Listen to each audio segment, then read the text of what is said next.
우리가 우리 신앙의 가장 핵심적인 부분들을 쭉 시리즈로 살펴보고 있는 중에 성령에 의한 삶에 딱 도달해서는 지금 몇 주째 살펴보고 있습니다. 아마 이 부분이 지금 현재 포도나무교회 지체들이 더 배우고 살고 자라나야 할 매우 중요한 한 부분 같습니다. 오늘은 지난주에 이어서 그러면 큰 두 번째라고 할 수 있겠죠? 성령님과의 친밀한 교제를 배양시켜주는 요소들입니다. 자, 그 첫 번째 예배. 제가 성령님과의 친밀한 교제를 배양시켜주는 것 중에 하나가 예배라 이렇게 말했을 때 제 말은 그저 주일날 와서 정해진 순서를 따라 점잖게 마치고 돌아가는 그런 예배를 말하는 게 전혀 아닙니다.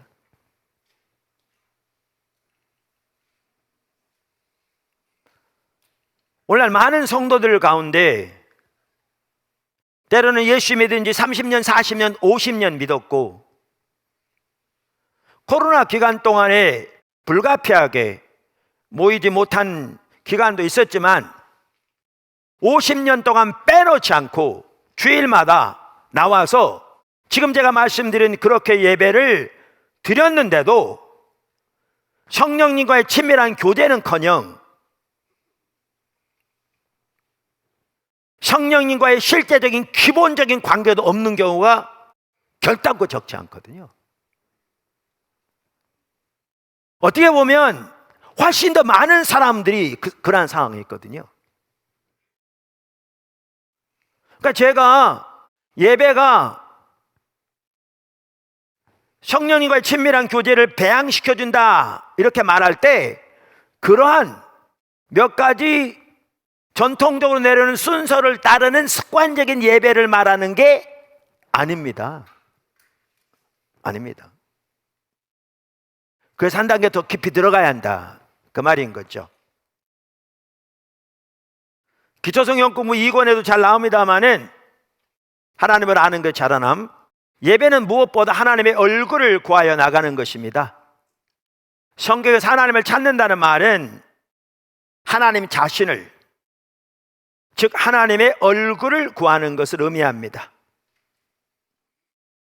그래서 하나님의 성품을 더 알기 원하고 하나님의 목적을 더 알기 원하고 하나님의 길을 알아 그 가운데 함께 하기를 원하는 그것이 하나님의 얼굴을 구하는 것입니다. 이미 살펴봤습니다. 이렇게 하나님의 얼굴을 구할 때, 즉 하나님을 찾을 때 성경에 약속한 대로 하나님이 우리에게 임하시고 우리를 만나주십니다. 하나님 우리를 만나주시면 특별히 이렇게 우리가 하나님의 얼굴을 구할 때 하나님의 임재가 함께합니다. 하나님의 임재가 관건의 핵심입니다. 이번에만 하더라도 여러 차례 나눴습니다. 그럼 하나님의 임재가 함께 하실 때 하나님께 성령을 통해 하나님의 성품을 우리에게 알게 하십니다. 우리가 하나님의 사랑을 알게 하십니다. 하나님의 목적을 알게 하셔서 우리가 그 목적을 향해 나갈 수 있도록 우리의 삶의 방향을 잡고 추구할 수 있도록 우리를 도우실 뿐만 아니라 하나님의 길을 보이십니다. 그래서 우리의 사람의 길을 따라 향함으로 하나님과 동행하는 삶을 살 뿐만 아니라 우리의 당면한 환경, 우리의 당면한 처지를 위한 하나님의 길도 보이십니다. 그리고 우리가 하나님의 길을 따라 향할 때 우리는 우리의 삶에서 살아계신 하나님을 경험하게 되는 거죠. 우리가 이번 시리즈에서도 일부 예를 들은 것처럼 이 모든 것들이 우리를 하나님과 더 친밀한 교제로 이끌어갑니다. 그래서 그런 의미의 참다운 예배가 성령님과의 친밀한 교제를 배양시켜준다. 성령님과의 더 친밀한 교제 가운데로 인도한다. 이렇게 말하고 있는 것입니다. 저 개인적으로도요, 하나님께서 하나님의 마음을 보이시고 하나님의 비전을 보이시고 당면한 문제에 대한 하나님의 길을 보이시고 하나님의 의중과 뜻을 보이시고 하나님의 목표를 보이신 그 하나하나 중에서 가장 주된 통로 중에 하나가 뭐냐? 이 예배입니다. 예배입니다. 제가 말하는 예배를 통해 하나님과 친밀한 교제가 배양된다 그랬는데 그 예배의 한 핵심은 찬양과 경배고요. 찬양과 경배만 하더라도 말씀드린 대로 성경에 말하는 의미의 참된 예배로서 하나님께 대한, 또 하나님께 드리는 찬양과 경배를 말합니다. 그러니까 가사 하나하나에 온 마음을 실어서 그게 참 중요하거든요. 하나님, 우리 육신의 눈으로는 보이지 않지만 영의 눈으로 그분을 바라보면서 그분께 행하신 그 아름다운 일들을 인하여 우리를 창조하시고 우리를 구원하시고 날마다 우리의 인생을 살면서 우리를 도우시고 이끌어 가시는 그 하나하나의 은혜들 인하여 그분께 마음껏 찬사를 드리고 그분께 감사를 드리고 그분께 영광을 드릴 뿐만 아니라 하나님의 하나님 되심을 인하여 그분을 마음껏 기뻐하는, 그리고 온 마음으로 가사 하나하나에 우리의 마음을 실어서 그분께 우리의 사랑을 고백하는, 이렇게 여러분들이 하나님을 예배하기 시작하고 자라나면 놀라운 성령님과의 친밀한 교제를 배우게 될 거고 자라나게 될 겁니다. 두 번째, 기도입니다. 하나님의 말씀이 성도를 위한 양식이라면 기도는 영적 호흡입니다. 우리가 양식이 없이 살 수 없는 것처럼 호흡이 없이 살 수 없습니다. 그만큼 기도는 성도들의 삶의 필수적인 요소입니다. 다 아멘합니다. 이걸 누가 반박합니까? 맞는 얘기입니다.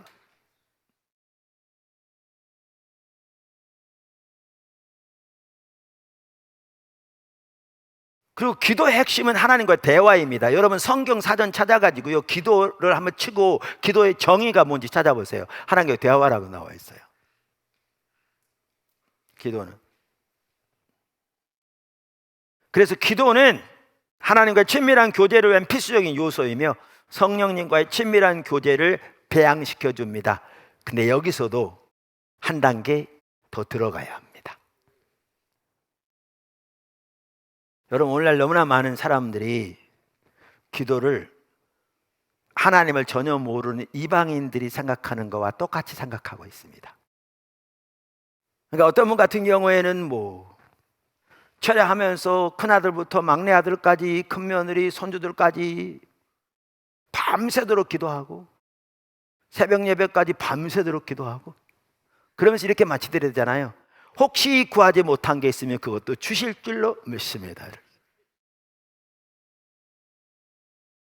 이게 이방인들이 구하는 기도입니다. 예수님이 너희는 그렇게 하지 말라. 하늘에 계신 너희 아버지께서 너희에게 필요한 것을 너희가 구하기도 전에 다 아신다. 그러면서 주기도문을 말씀하시고요. 그러면서 6장 마지막에 보면 그의 나라와 그의 의를 먼저 구하라, 이렇게 말씀하고 있는 겁니다.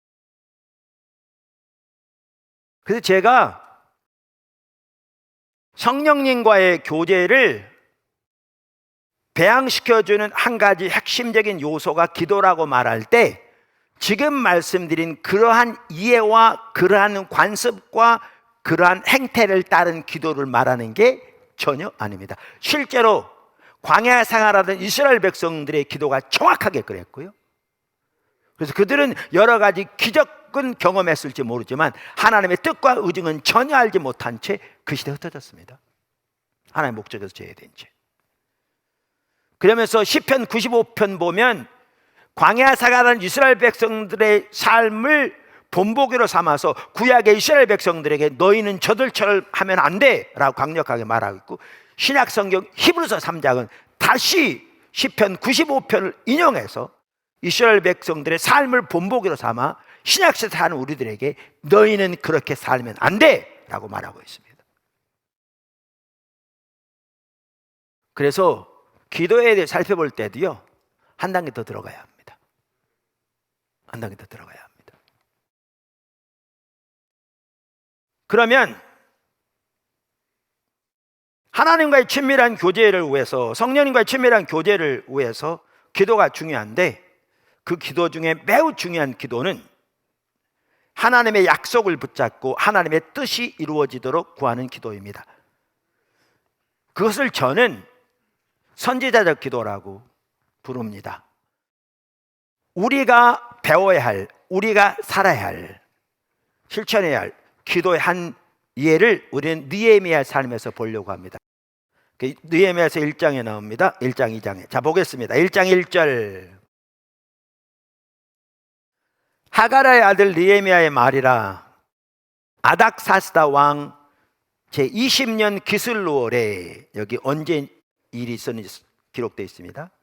내가 수상궁에 있는데 내 형제들 가운데 하나인 하나니가 두어 사람과 함께 유다에서 내게 이르렀기로 내가 그 사로잡힘을 면하고 남아있는 유다와 예루살렘 사람들의 형편을 물은즉 그들이 내게 이르되 사로잡힘을 면하고 남아있는 자들이 그 지방 거기에서 큰 환난을 당하고 능력을 받으며 예루살렘 성은 허물어지고 성문들은 불탔다 하는지라. 내가 이 말을 듣고 앉아서 울고 수일 동안 슬퍼하며 하늘의 하나님 앞에 금식하며 기도하여 이르되, 그러면서 느헤미야의 기도가 쭉 나옵니다. 이 느헤미야의 기도가 참 중요한 한 가지는요, 하나님이 새로운 일을 시작하실 때 그 중에 일하시는 방법 중에 대표적인 한 가지가 지금 느헤미야에게 하신 겁니다. 이건 느헤미야뿐만 아니고요, 성경에 보면 많은 시대에도 비슷한 일을 하셨습니다. 그게 뭐냐 하면, 하나님이 어느 시대건 새로운 일을 하실 때 하시는 일 중에 하나가 뭐냐 하면, 하나님의 사람 혹은 사람들로 하여금 하나님의 관점에서 자신들의 처지를 보게 하십니다. 그래서 로이드 존스 목사님만 하더라도 그분의 부흥책에서 부흥이 오는 첫 번째 단계를 자신의 처지를 인식하는 것이라고 이렇게 말합니다. 그러면서 그것이 없이는 부흥에 어떠한 소망도 없다, 이렇게 말하죠. 무슨 말인가? 여기 보시면은요, 느헤미야는 아닥사스다 왕 시대에 살았던 사람인데 바벨론 포로로 잡혀간 유다 백성, 즉 이스라엘 백성들의 후손으로서 그 외국에서 나름대로 출세한 사람입니다. 왜냐하면 술 맡은 관원장으로 연회장이었거든요. 왕을 직접 대면하는, 가까이 모시는, 출세했죠. 그런데 어떤 일이 있었냐면, 여기 보시면 느헤미야의 형제 중 하나인 하나니가 두어 사람과 함께 예루살렘을 방문합니다. 그리고 예루살렘에서 돌아옵니다.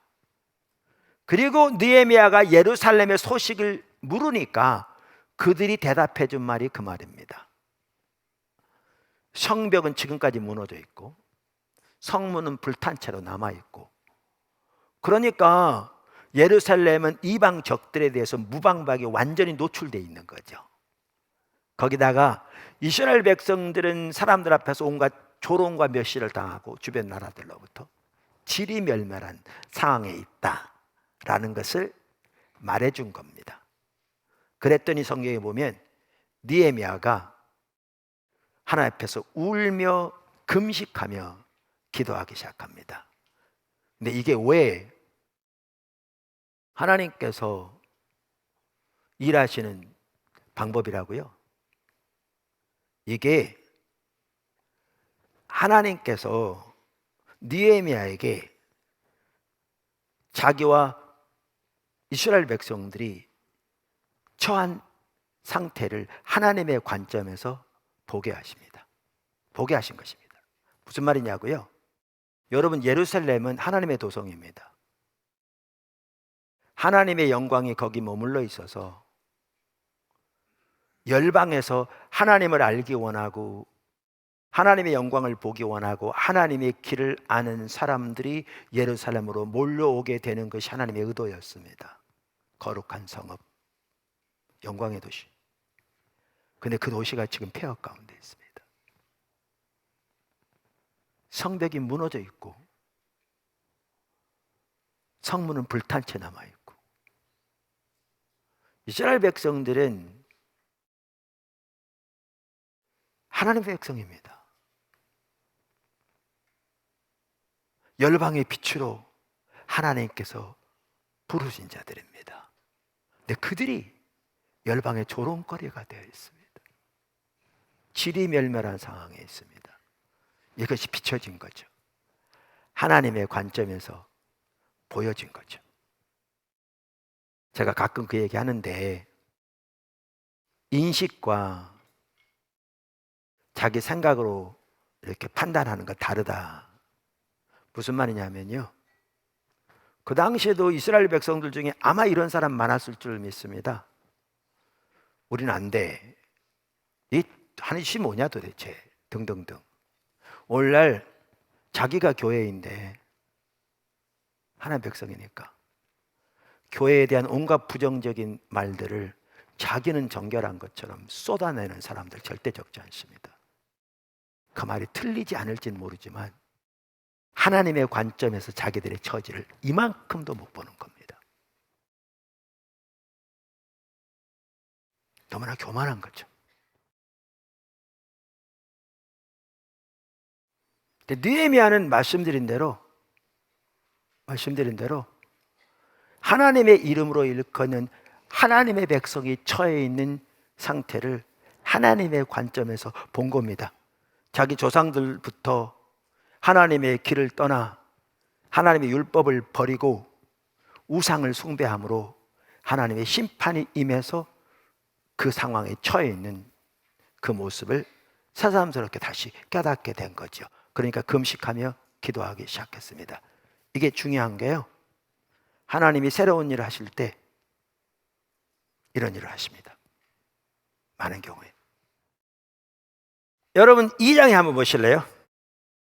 그 전에 여기 아까 그때가 언제인지 나와 있잖아요. 이게 역사적으로 일어난 사건인데 태양력으로 따지면요, 그때가 언제냐면 서기전 445년 11월 중순에서 12월 중순 사이의 일이었습니다. 그러니까 이스라엘 백성들이 고레스 왕의 칙령을 따라 바벨론 포로에서 스룹바벨의 영도에 5만 명이 돌아와서 예루살렘에 정착하기 시작했는데 그로부터 오랜 기간이 지난 후의 일입니다. 근데 지금까지 이렇게 이러한 상황이 있는 거죠. 그래서 2장에 보십시오. 2장에 1절. 아닥사스다 왕 제20년 니산월에 왕 앞에 포도주가 있기로 내가 그 포도주를 왕에게 드렸는데 이전에는 내가 왕 앞에서 수심이 없었더니 왕이 내게 이르시되 내가 병이 없거늘 어찌하여 얼굴에 수심이 있느냐, 이는 필연 내 마음에 근심이 있음이로다 하더라. 그때 내가 크게 두려워하여 왕께 대답하되 왕은 만세수 하옵소서. 내 조상들의 묘실이 있는 성읍이 이제까지 황폐하고 성문이 불탔사오니 내가 어찌 얼굴에 수심이 없사오리까. 왕이 내게 이르시되 그러면 내가 무엇을 원하느냐 하시기로 내가 곧 하늘의 하나님께 묵도하고 왕에게 아뢰되 왕이 만일 좋게 여기시고 종이 왕의 목전에서 은혜를 얻었사오면 나를 유다 땅 나의 조상들의 묘실이 있는 성읍에 보내어 그 성을 건축하게 하옵소서 하였는데, 그러면 쭉 나옵니다. 여러분 여기 보시면요, 이때가 언제인지 나오죠. 그러면 이게 태양력으로 따지면 그 다음에 3월 중순에서 4월 중순 사이 있었던 일입니다. 그러면 1장과 2장을 대조해 보면 이 사건은 1장에 일어났던 사건의 약 5개월 후의 사건입니다. 5개월 후에. 그럼 아까 1장에서 느헤미야가 금식하며 기도했다고 그랬는데 지금까지 5개월 동안 금식하진 않았을 겁니다. 왜냐하면 5개월 동안 금식하고 살아날 사람은 없으니까요. 뿐만 아니라 왕의 여기 나온 것처럼 술을 맡은 관원으로서 자기 할 직분이 있었기 때문에 그렇게 할 수도 없었겠죠. 그 당시 왕은 여러 곳에 성이 있어서 이렇게 돌아가면서 직무도 하기도 하고 쉬기도 했답니다. 그런데 겨울을 나기 위해서 다른 곳에 가 있었고요. 이제 봄이 되었기 때문에 느헤미야가 있는 수상궁으로 돌아온 거죠. 아닥사스다 왕이. 근데 와서 왕비를 포함한 아마 고관 대적들을 초청해서 특별한 연회를 베풀었던 것 같아요. 근데 그때 이제 느헤미야가 왕 앞에 선 거죠. 술관원으로서. 근데 그 얼굴에 수심이 있었던 거죠. 그러니까 물은 거죠. 너 왜 수심 있냐? 너 아프지 않은데. 크게 두려워했다는 게 지금 연애를 하고 있는데 관원이 자기 수심 있는 얼굴로 그 앞에 서면 이건 화가 나고 완전히 목 나갈 일이죠. 그러니까 크게 두려워했다고 그랬죠. 근데 우리 여기서 이걸 볼 수 있습니다. 그가 5개월 동안 금식하진 않았는데 예루살렘의 상태가 얼마나 그를 압도했던지 자기도 모르는 사이에 그게 그 얼굴에 나타나고 있었던 거죠. 근데 그게 계기가 되었습니다. 그래서 그 아닥사스다 왕이 느헤미야의 요청에 따라 예루살렘으로 파송합니다. 그래서 우리가 잘 아는 대로 예루살렘 성이 중건됩니다. 하나님이 일하실 때 이렇게 일하십니다. 하나님의 사람들에게 혹은 사람에게 그 시대가 처해 있는 상황을 하나님의 관점에서 보게 하시고 그것을 붙들고 기도하게 하시고 하나님의 그 기도를 들으시고 하나님의 사람들을 세우시고 길을 인도해 가시면서 하나님이 하나님의 목적을 이루십니다. 그리고 그 하나님의 사람들은 그 과정을 통해서 하나님의 의중을 더 깊이 알고 하나님의 길을 더 깊이 알며 하나님을 경험하게 되고 하나님과의 교제에서 자라나게 됩니다.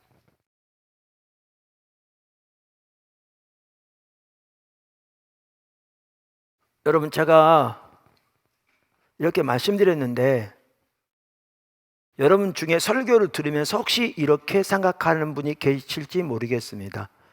그건 알겠는데 그거는 나하고 너무나 거리가 먼 문제고 그거는 성숙한 몇 분의 성도들이나 목사님 같은 분이나 그렇게 살아야 될 거지 나는 신앙도 어리고 나는 소위 평신도인데 아니요. 여러분이 예수님의 제자라면 모두가 이 삶을 살아야 합니다.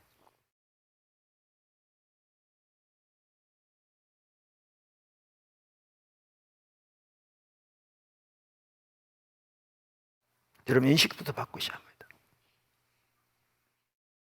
예수님의 대임령 모두 민족으로 제자를 삼아 아버지와 아들과 성령으로 침례를 베풀 뿐만 아니라 예수님이 12사도에게 명령하신 건데 내가 너희의 분부한 모든 것을 저들에게 가르쳐 지키게 하라고 말씀하심으로써 이러한 삶은 모든 하나님의 백성들이 살아야 할 삶인 것을 볼 수 있습니다.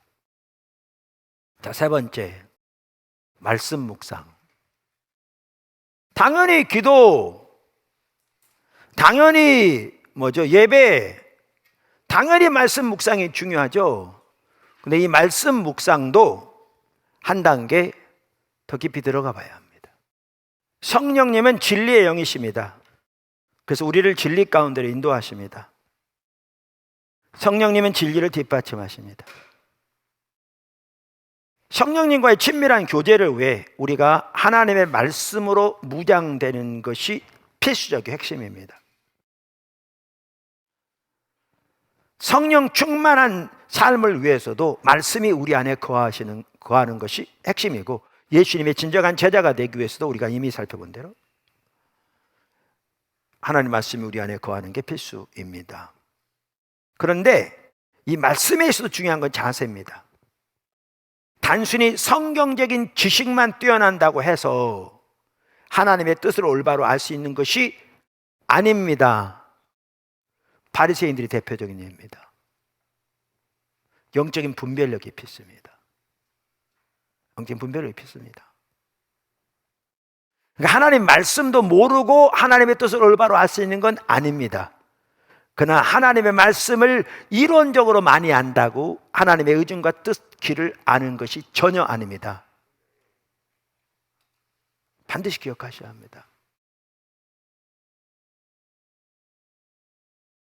자, 그래서 우리는 성경을 통해서 하나님의 뜻, 하나님의 의중, 하나님의 길을 알아 그 가운데 행함으로 하나님과 교제 가운데 자라나야 되는데 성령님과의 교제가 더 깊어져야 되는데 그러려면 하나님의 말씀을 대하는 태도부터가 올바라야죠. 즉 하나님 얼굴을 서야 합니다.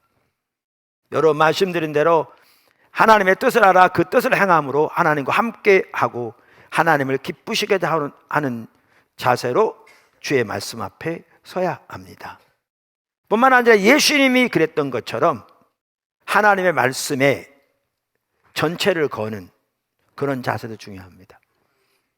마귀가 예수님을 시험했는데 광야에서 거기에 보면 말씀에 대한 매우 중요한 부분을 볼 수 있거든요. 하나는 예수님을 말씀을 깊이 하셨어요. 그러니까 마귀는 성경을 인용해서 예수님을 시험하잖아요. 높은 곳 세워놓고 뛰어내리면 받아줄 거라고 그러면서 시편 91편을 인용하거든요. 천사를 보내요. 받아줄 거라고. 근데 마귀는 성경을 인용하되 왜곡되게 인용해요.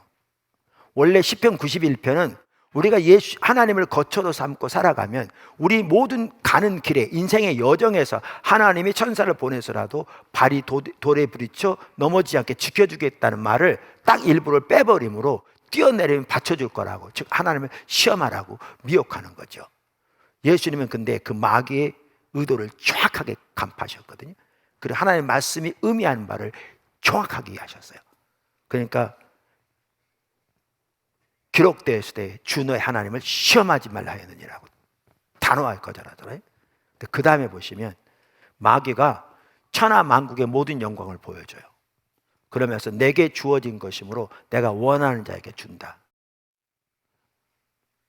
아마 하나님이 인간을 창조하실 때 아담에게 그 모든 권한을 주셨는데 아담이 마귀에게 순종함으로 그걸 마귀에게 넘겨준 것 같아요. 그래서 성경은 마귀를 이 세상 신이라고 표현하기도 하죠. 물론 그 모든 것 위에 하나님의 통치가 다스리고 계시죠. 그런데 예수님 보십시오. 우리는 조그마한 이득 앞에서도 무너지기가 쉬운데 마귀가 내 방법을 따르라, 내가 순종하라, 내 식대로 해라, 그러면 천하 만국의 영광을 다 주겠다.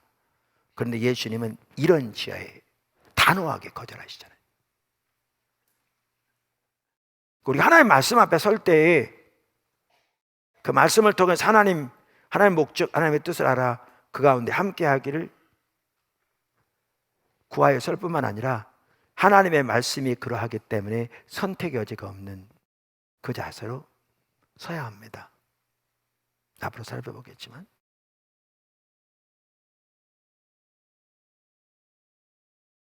많은 사람들이 그렇게 생각합니다. 누가 어떻게 사냐. 근데 여러분 이거 아세요? 그럼 여러분 식대로 살면요, 성경에 이사야서 55장에 내 뜻과 하나님의 뜻은 다르고 내 생각과 하나님의 생각은 다르다고 하시면서 하늘이 땅에서 높은 것처럼 높다고, 우리 향한 하나님의 뜻이 하늘처럼 높고 우리의 생각 땅처럼 낮죠. 하나님은 독생자까지 아끼지 아니하시고 우리를 위해 내어주신 분이기 때문에, 그렇게 사랑하시기 때문에 우리를 향한 그분의 뜻은 최선이죠. 그분은 영원 전부터 영원 끝까지를 다 아시는 분이기 때문에 그분의 뜻은 옳죠. 그분은 전능하신 분이기 때문에 우리에게 명령하신 바를 우리를 향할 수 있도록 도우실 능력이 그분 안에 있죠. 뿐만 아니라 예수님이 인자가 온 것은 양으로 생명을 얻되 더 풍성히 얻게 하려 함이라고 말씀하신 반면에 도둑은 도둑질하고 죽이고 멸망시키라는 것뿐이라고.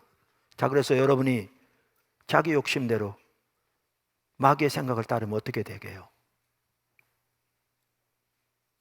눈에 보이는 한두 가지는 이룰지 모르지만 결과는 어떻게 되는데요? 제가 이렇게 포도나무 교회만 하더라도 지금 28년째인가요? 개척 때부터 제가 함께 있었잖아요. 쭉 섬기면서 보니까 하나님 중심적인 삶보다 더 행복한 삶이 없어요. 하나님의 뜻은 최선이에요. 실제로.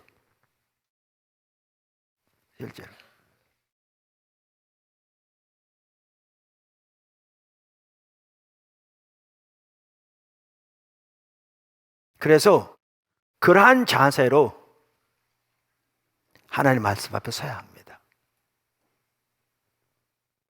저 개인적으로도요,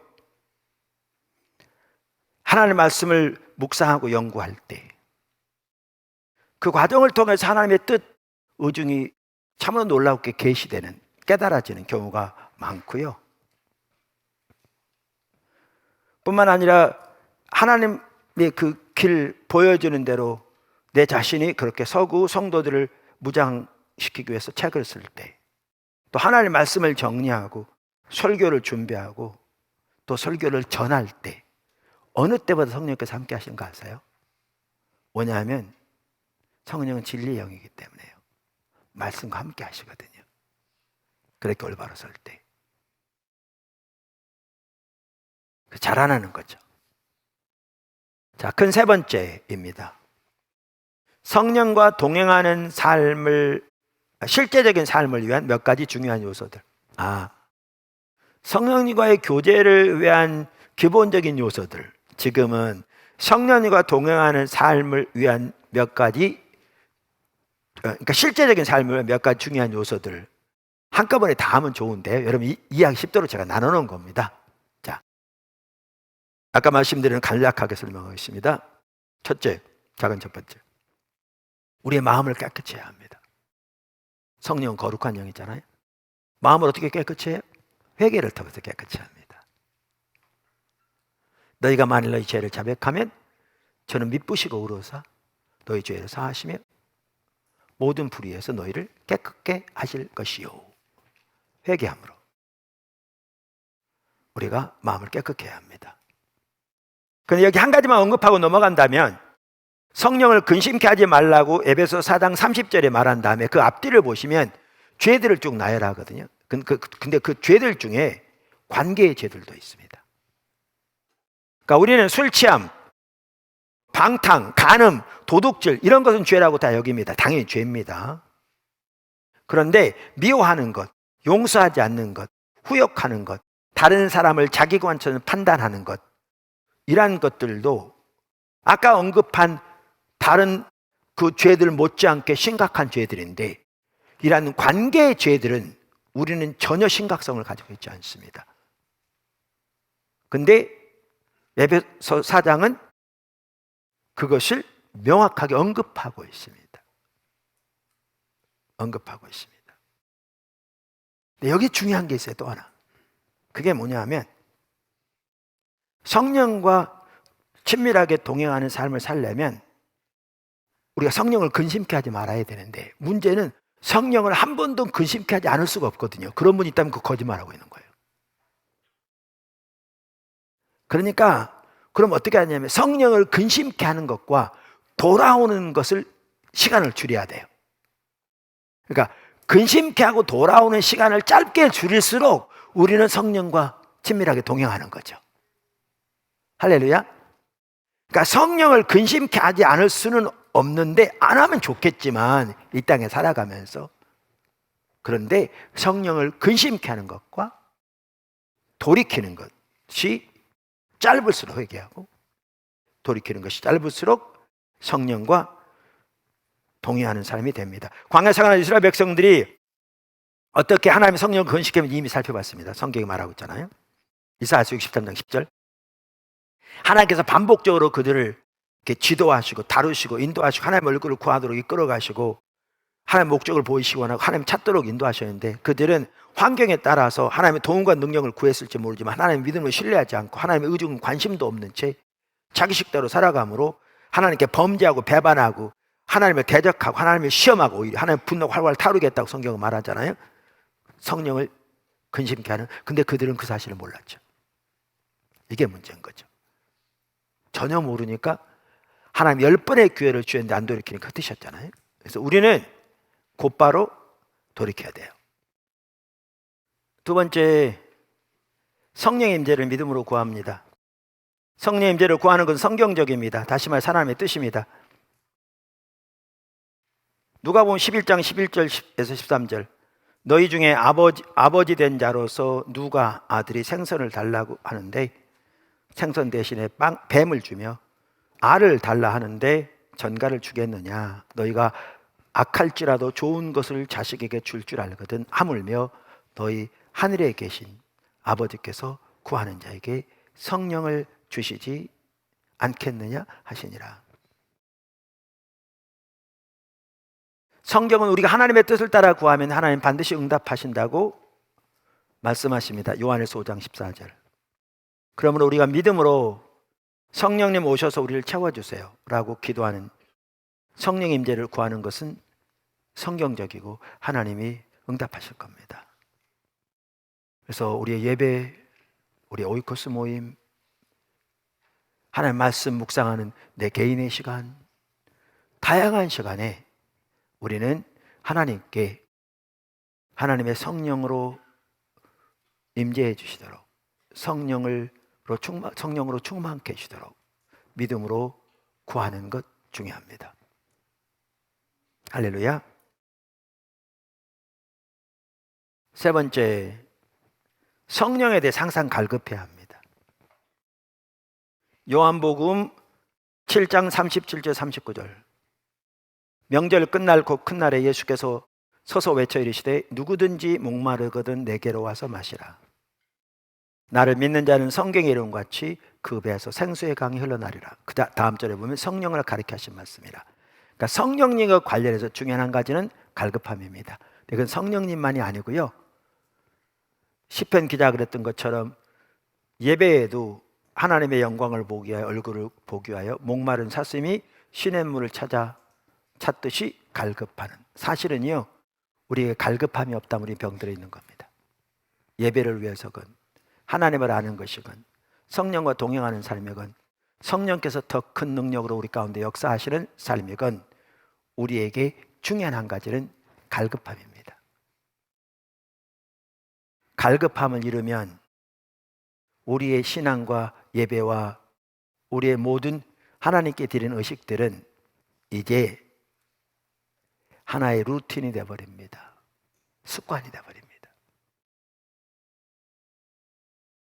하나님께서 저에게, 여러분에게 갈급함을 부어주시기를 간절히 소원합니다. 네 번째, 성령께 항상 열려져 있어야 합니다. 성령과 동행하는 삶에서 매우 중요한 한 부분은 항상 성령을 의식하는 것입니다. 매우 중요합니다. 마지막 다섯 번째, 성령의 인도하심에 순종해야 합니다. 근데 여기에 이렇습니다. 자, 아침에 일어나서 말씀 묵상하는데, 아니면 새벽기도 같이 줌으로 드리고 기도하는데 갑자기 오이코스 식구 중에 한 사람에게 전화를 해봐야겠다 마음이 불릴 들어. 아니게 생각하는 자꾸 생각이 나. 그럼 어떻게 해요? 전화해보면 돼요. 전화해보면 뭐 아무리 없었으면 아무리 없는 거고, 해봤더니 그분이 도움이 많이 필요하고 뭐 위로가 필요하면 이제 하나님이 이래서 인도하셨구나 알게 되는 거죠. 이런 것이 반복되어지면서 주님의 인도를 따른 걸 자라나게 되거든요.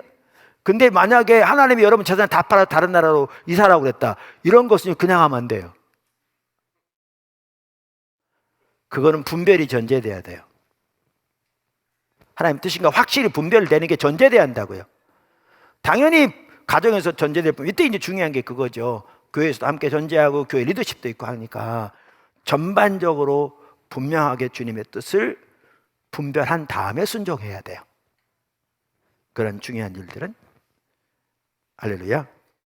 그리고 하나님은 순종하는 자에게 자신을 더 나타내십니다. 그래서 요한복음 14장 20절, 21절, 23절 등에 보아도 잘 알 수 있는데 두 절만 읽으면 이렇습니다. 21절, 나의 계명을 지키는 자라야 나를 사랑하는 자니 나를 사랑하는 자는 내 아버지께 사랑을 받을 것이요 나도 그를 사랑하여 그에게 나를 나타내리라. 당연히 하나님의 말씀을 지키는 것을 말하지만 하나님과의 관계에서 성경의 토대에서 하나님의 인도를 따른, 성령의 인도를 따른 삶을 당연히 포함하죠. 당연히. 그 다음 23절, 예수께서 이르시되 사람이 나를 사랑하면 내 말을 지키리니 내 아버지께서 그를 사랑하실 것이요 우리가 그에게 와서 거처를 그와 함께 하리라.